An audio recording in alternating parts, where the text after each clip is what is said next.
preconiza.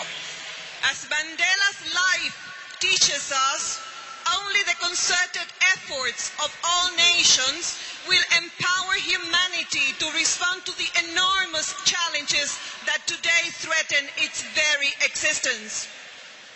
Cuba, que lleva en sus venas sangre africana, surgió en la lucha por la independencia y por la abolición de la esclavitud, y posteriormente ha tenido el privilegio de combatir y construir junto a las naciones africanas.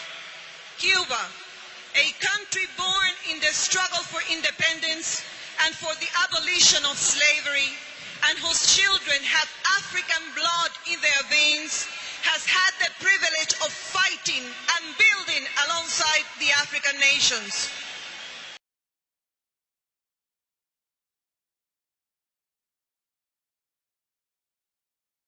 And whose children have African blood in their veins, and whose children have African blood in their veins.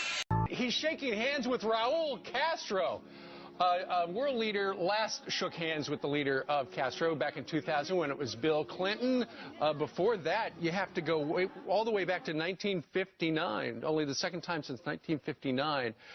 When that happened, you know, a lot of people were going, is it appropriate for the President of the United States to be shaking hands with this guy who has done so little? Senator Ted Cruz, who is of Cuban descent, actually got up and left during Mr. Castro's speech as a protest. And I remember it was a chronicle, too, that when there was a summit in South America and President Bush was about to come into the room when he was President of the United States, Fox went up to Fidel Castro and said, you got to leave now. President Bush is coming in. We don't have diplomatic relations to him. Anybody who wants any freedom there, they pretty much, for the most part, get jailed.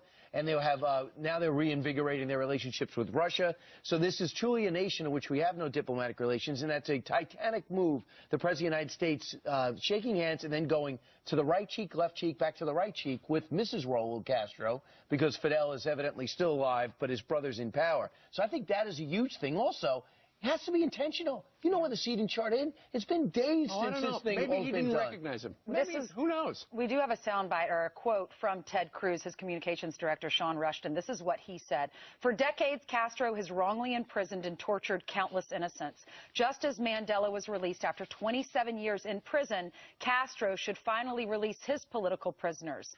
He should hold free elections and once and for all set the Cuban people free. Well,